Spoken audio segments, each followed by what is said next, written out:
people who were in all the stories. I mean, even new Christians had heard about James and Peter and John. And can you imagine Luke? He shows up in Jerusalem and he actually bumps into James, or not James, or James the brother of Jesus, and Peter the apostle, and Andrew, and some of the others. And you can imagine, hey, tell me about Jesus. And as he hears these stories, he starts to hear a lot of stories that sound the same. That's because this is what Jesus did. Jesus healed a lot of lepers. We get a little insight into this one story. Luke's just saying, this is who Jesus was. This is what he was about. This is how he went about his business. That's what we see in these stories. The crowds were gathering. Popularity and teaching were such that there was no, they just didn't build, amphitheater. Well, they had amphitheaters back then, but not big enough for the crowds that Jesus was showing up. They were coming to hear Jesus. They were coming to be healed by Jesus. They didn't have any place big enough. And so he started going out into the countryside. He started going out and, interesting enough, preaching from the lake. Apparently teaching from a boat really worked for Jesus. I remember as I traveled through Europe, I thought it was fascinating. I wish I had had a good camera at the time, because all the different pulpits and all the different churches that I saw. It gets ridiculous in some of them. They're ebony covered or gold gilded, but when I was up in Scandinavia, it was a predominantly fishing town.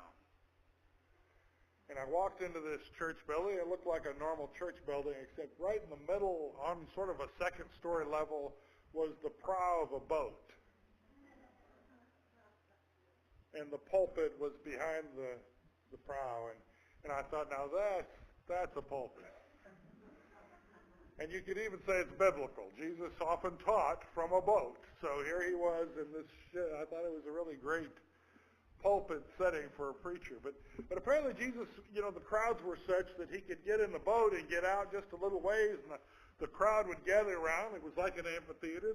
The ground rose up from the lake, and so people would gather there while he spoke to them. And he probably had a good loud voice. You learn, when I was in Kenya, you learn to talk really loud so everyone can hear you, because you don't have a PA system like we do. And he spoke to the people from a boat. And you can picture that scene. It's a pretty cool scene. I'm looking forward to going there this summer, actually seeing Galilee and seeing where he might have preached from.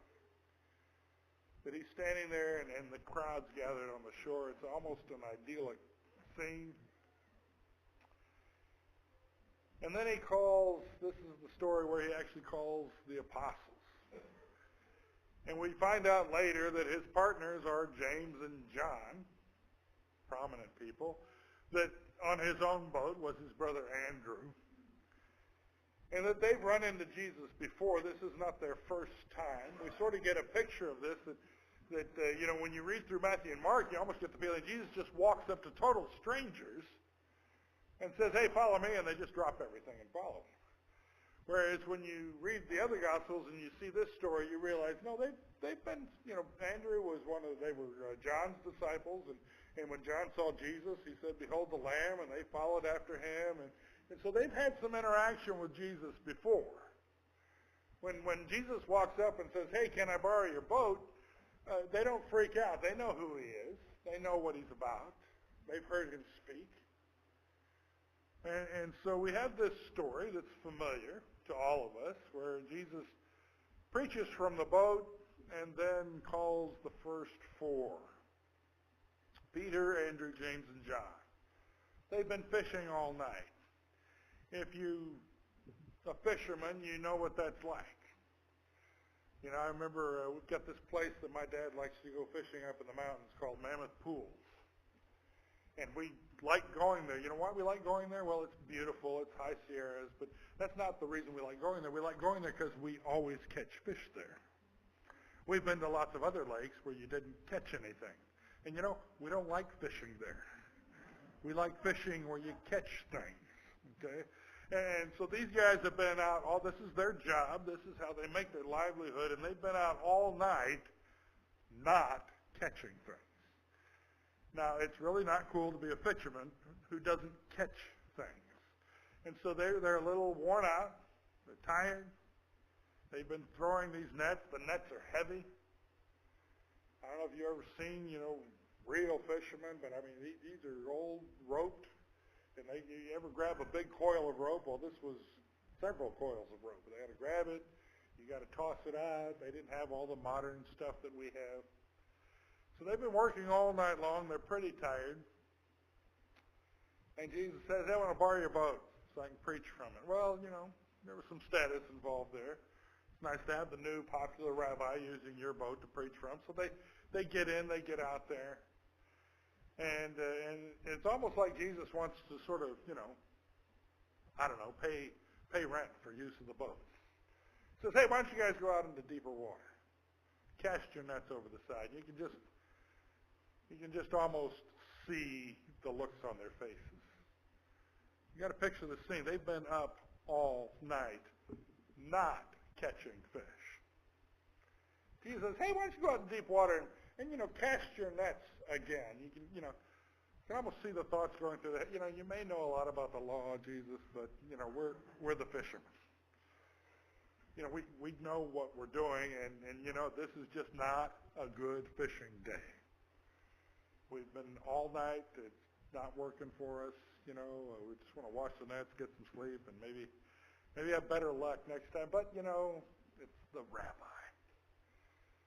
So if he says, toss your nets out, you toss your nets out. So they go out and they toss them out. Peter's skeptical, but I like the way he says, but since you say so. You can kind of see, all right, if that's what you want, we'll try it again. You talk about a catch. And again, I don't know if you've ever seen net fishing, but they toss these big nets out, they swing a white thing, then they close the loop, they pull it in, and it's really awesome when it's full.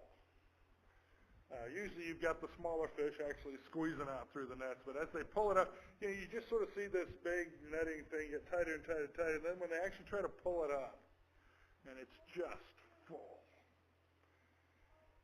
And it's so full that as they start to pull, the net starts to stretch out. And it begins to tear. And so what you do at that point is you don't, if you've had to weave, again, hand weaving a net, it's a lot of work. I've seen it done. I wouldn't want to have to do that. I mean, it's like, braiding hair, but like on a big scale, And they put all these nets together. So they don't want to tear the nets. So what you do is you pull it up to the surface, you open it up, and you use smaller nets to get the fish out so that you don't tear the net. And you just start throwing them in the boat.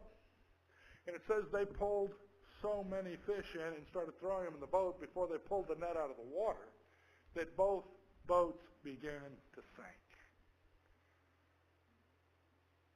Now, the story's pretty awesome by itself. But if you're a fisherman and you've just filled both boats to the point that they're about to sink and there's still fish in the net, they've probably never seen anything like that in their entire career of fishing. And Peter realizes what's going on. This isn't about the fish. This isn't about Jesus trying to help pay rent for the boat. We've come in contact with the divine. This is bigger than fishing.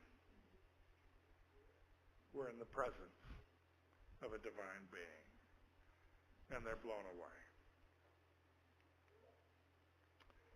The reaction of so many, if you read through the Bible, you keep running into these people who have run into angels,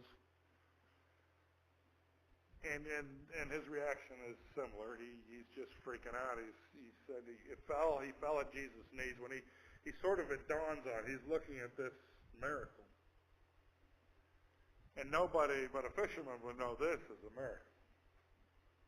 We didn't just get lucky. And he says, go away from me, I am a sinful man. See, when you come in contact with the divine, this may blow you away. This may be surprising. If you think about it, what would I do if I saw Jesus? What would I do? There was the song, I Can Only Imagine. And I love that song because it just talks about how, would I sing, would I fall down, would I praise you, would I be able to speak at all? But when we read in the Bible, when they come in contact with the divine, the first thing that occurs, it's sort of, I don't know if you've ever been in a situation where you were dressed casually, but nice, you thought. And then, you make a wrong turn in some park and you're in the middle of a tuxedoed wedding. And the first thing you realize is, you're underdressed. You're surrounded by people dressed nicely. When you come in contact with the divine, the first thing you realize is, wow, am I sinful? You come into contact with a pure divine being, God, and you suddenly become aware of how incredibly sinful you are when you're standing next to something that's sinless. And Peter falls at his knees. He says, go away from me. Sin and sinlessness can't occupy the same space. I'm sinful. Get away from me. Jesus' response is also similar. Do not be afraid. Because fear overwhelms anyone who comes in contact with the divine. And he has to tell him, don't be afraid. I'm glad you figured out who I am, or at least you're starting to get an idea. But don't be afraid. Jesus now had a very attentive audience. Now he could talk to them. Now he could tell them what he needed to tell them. But he had to make sure they understood what was going on first. And they're starting to get a picture. They don't know yet. In fact, if they did know, they might not have joined him. But the fact is, he's got their attention now, and he's going to tell them what he's got in mind. From now on, we've got bigger fish to fry. From now on, you're going to catch men. We're way past lakes, boats, and nets at this point. And he calls his first 4 disciples, and what if 4 they were? Peter, Andrew, James, and John. You almost wonder how their parents felt about them walking off, leaving the boats there on the shore. Hey, who's going to do the fishing? Who's going to take care of us in our old age? But they were taken care of. And then we come to this next story. Again, part of the day in the life of Jesus. He's moving along. And leprosy is just not one of those health issues.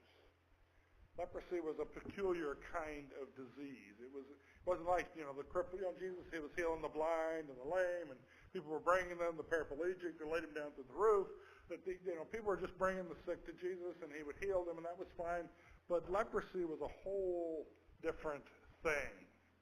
See, it was a social disease. It was a disease that cut you off from society. It was a disease that kept you out of town. It kept you away from people. And if you read the context of the first century, quite often if a leper tried to venture into town, people would start throwing things, including stones at them. That it was actually life-threatening for a leper to enter a public or congested place with people. But this was a different kind of disease that cut you off from everybody.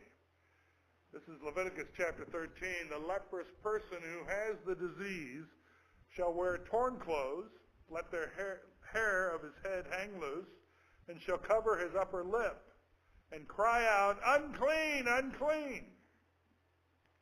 He shall remain unclean as long as he has the disease. He is unclean, he shall live alone, his dwelling shall be outside the camp. This was the law. This is the law of quarantine, as they call it. To recognize that this disease was so bad, and in some cases contagious, although a lot of forms of leprosy are not contagious. but there were some that were. And this was sort of recognizing that if you have a contagious disease like this, you can't be hanging out with lots of people. That the lepers must live outside the camp. They can't come in.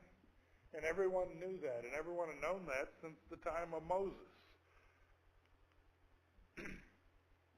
Creates a problem. You see, cripples and blind people and mute and all of those people, they could just walk up to Jesus and say, "Could you heal me?" Lepers couldn't get to Jesus because there was always a big crowd around him, and they couldn't be around big crowds. It's interesting, there seems to be no question in the leper's mind that Jesus can heal him. He's apparently been hearing the stories. Lots of people are talking about how this Jesus heals crippled, blind, lame, mute, casts demons out. He knows Jesus can heal him. He knows he's got the power. He's got the power to do those things. He's got the power to take care of me too. He knows he can heal him. He's willing to break the law of Moses and come into town and risk the mob justice in order to make contact with Jesus. He realizes there's a risk. But you think about it. You've got a disease that's so bad that you can't be around other people. No social contact other than maybe some people that had pity on you might bring you some food, leftover day-old bread or something that they'd set outside of town and you could come pick it up. And you've heard that there's someone that could take this disease away from you. I'd risk it. I'd go into town.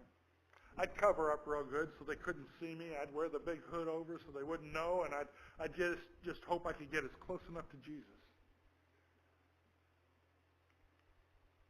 But there's a problem. His only trepidation seems to be whether Jesus is willing or not. I find that interesting. He knows Jesus can heal him. He's confident he's got the power. But he's not confident in his will he be willing. A lot of people saw people that were infirm, they saw people that were crippled as being cursed by God. There's an Arab proverb that says, if you see a blind man, kick him. Why should you be kinder than God is?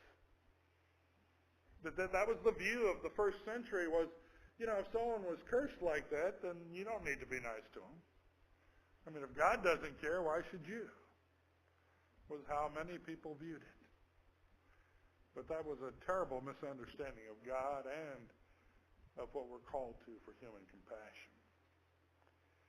The guy gets close enough to Jesus. He says, if you're willing. Imagine that. What was going through his mind? If you're willing, you can make me clean. I think those are some pretty interesting words. It shows a great misunderstanding of God. He tells Jesus, the God, the creator of the universe, if you're willing, you can make me clean. And that tells me he doesn't really understand. God never intended diseases like leprosy. God never intended crippled, blind, mute. You see, pain and suffering entered the world when sin entered the world. That all of these deformities, all of these diseases are the result of human sin. When God put Adam and Eve in the Garden of Eden, there wasn't a germ around to bother them. And it was only when they got kicked out for rebelling against God that they came in contact with the evils of a fallen world. God never intended people to be cut off from society because of a disease. He never intended for people to have to use a crutch or to have a cane because they couldn't see. This was never what God had in mind. I can imagine Jesus when he hears the man. I don't know if he laughed or got a tear in his eye. If you're willing, you can make me clean. Jesus thought, you don't understand. This isn't what God intended. When he saw this horrible, disfigured, diseased man, he had to be thinking, this isn't what we had in mind when we created you. This isn't how it's supposed to be. Sin did this. And that's why I'm here.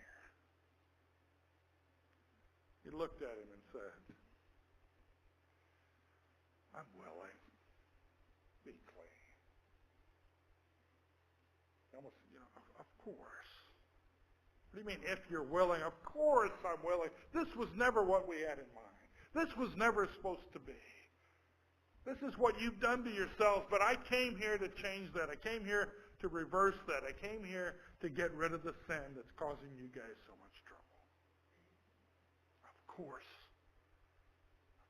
I'm willing. Be clean.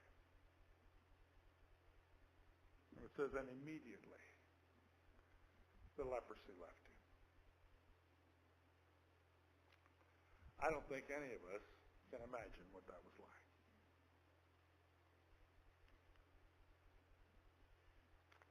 And then he did something that kind of blows most of us away. He told the man not to tell anyone, but to go fulfill what was required in the law of Moses. And you got to wonder about that. You had a debilitating disease that has cut you off from society, from your family, from your friends, from everybody for who knows how long. And Jesus takes it away. And he says, don't tell anyone. Now, that reminds me of the joke about the preacher who faked sick and went golfing on Sunday. And the angel said, well, what are you going to do about this? He said, watch. And the preacher's on a par 5, and he hits the ball, and he knocks it all the way down, lands on the fairway, and goes right in the hole and won. He said, I thought you were going to punish him. He said, who's he going to tell?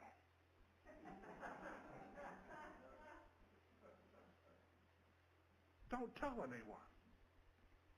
How can you not tell anyone? You've had leprosy, and it's gone. He goes to the priest. I'm sure he did what he had to do, but the fact of the matter is there was no stopping these folks. Can you imagine? Hey, didn't you have leprosy yesterday?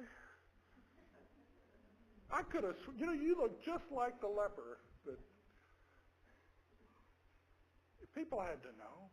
Word started spreading around. The more Jesus healed, the larger the crowds got. People came from everywhere. You couldn't stop it.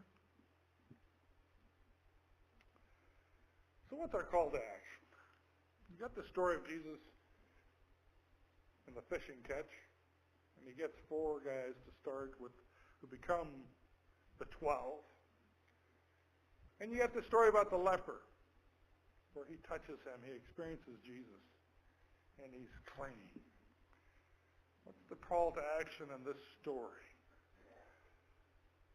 Well, I think it's interesting that we look at doctrine and experience. When I say doctrine, I mean just Jesus was teaching the law. We remember last week he said he was teaching with authority. There was something about the way he was applying it, the way he was putting it into practice, the way he was giving practical applications that was different than they'd heard before. He had a powerful teaching message, and his teaching was really awesome and sort of new. You could just tell the people, wow, this guy speaks with authority. It's like he wrote it or something. His teaching was good, and people were drawn to it. But what these stories tell us is something else. It wasn't just his teaching.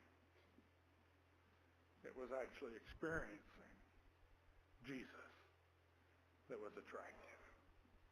It wasn't just the good, solid understanding of the law. It was somehow the way life and transformation was coming out of it. Something about coming in contact with Jesus, his experience of him and who he was and what he was teaching. that became very attractive. It wasn't just what he said, it was what he did. It was how he interacted with people. I imagine some rabbis kind of talk down to everybody. And we've heard, there's preachers that do that. Somehow they're sort of better than everybody else.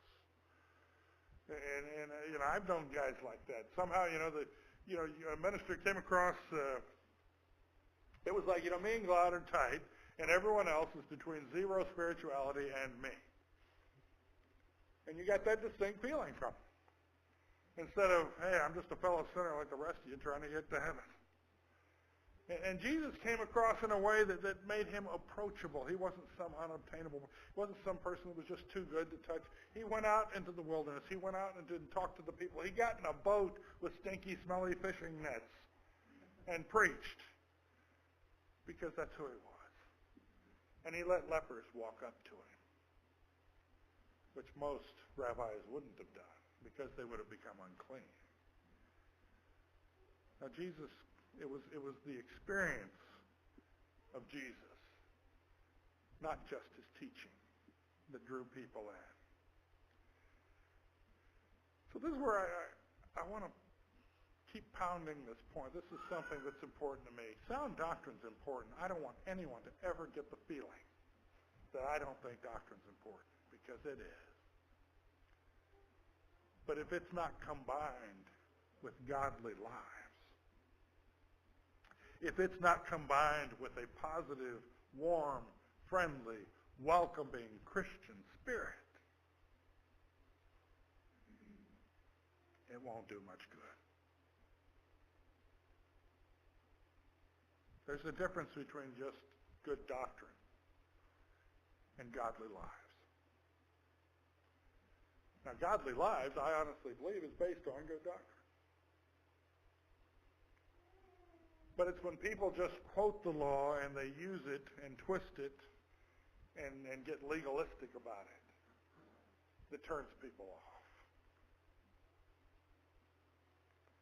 I mean, you can say the same truth, but in different ways and come across in very godly versus ungodly. And I've heard that. We can make an appeal. One of our big doctrines is baptism. We think that's very important, and that's because it is extremely important. Okay, but you can come up and say, I want you to put Jesus on in baptism. I want you to commit your life to God so that your life can be transformed, so that you can get the Holy Spirit. Or you can say, if you're not baptized, you're going to hell.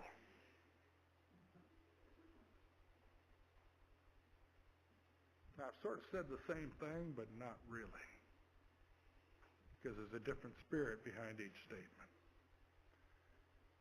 And although my second statement might be true doctrinally, it does not display the Spirit of God. It doesn't display the experience that people had when they came into contact with the divine. What people are attracted to is your experience of Jesus. They're not really interested in your doctrine until they see and hear how he's made a difference in your life, how he's transformed your life. In this day and age, if you can quote all the sound doctrine in the world, but if you can't tell people how Jesus has made your life better, they're probably not going to be interested in your doctrine. That's just the way it works. They want to see how God's transformed you. And if you can't tell them, if you say, you need to know Jesus. How's Jesus' life made you better? Well, I really don't know. Can't really tell you. Good question. Boy, if we don't have ready answers for that, if we're not, man, you don't, one of my best friends, he said, if I hadn't met Jesus, I'd either be in jail or dead. Now, that's a good opener. Got people's attention. And I often think of my own life, and I think, if Jesus hadn't gotten a hold of my life, I'd probably be in jail or dead. He changed my life. He took bitterness out of my life. He took hate out of my life. He took violence out of my life. Made me a different person. Every time I go home, I've told you the story. I would have never believed Daniel would become a minister. Neither would I. I was there. I remember. I will never be a minister. I don't know how many times I said that growing up. People kept saying, you'd be a good preacher, Daniel. No way. And even if I ever went into ministry, I'll certainly never be a missionary. Of course, that was right after I'll never go to Pepperdine and a few other nevers. God tends to like to mess with you like that. Every door closes except this one. But see, the fact that I can talk about that, I'm not,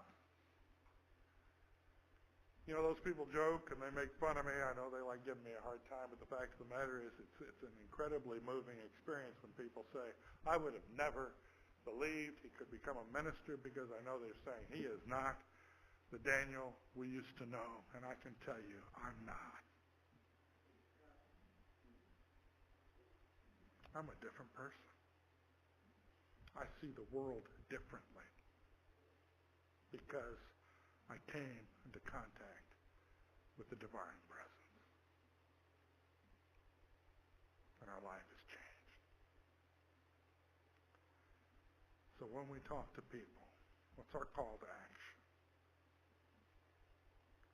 We're here to bring the divine presence into a dark world. We're not here to catch fish. We're here to share the divine presence with people so that God gets a hold of them too. If you have any needs this morning, please come as we stand and sing.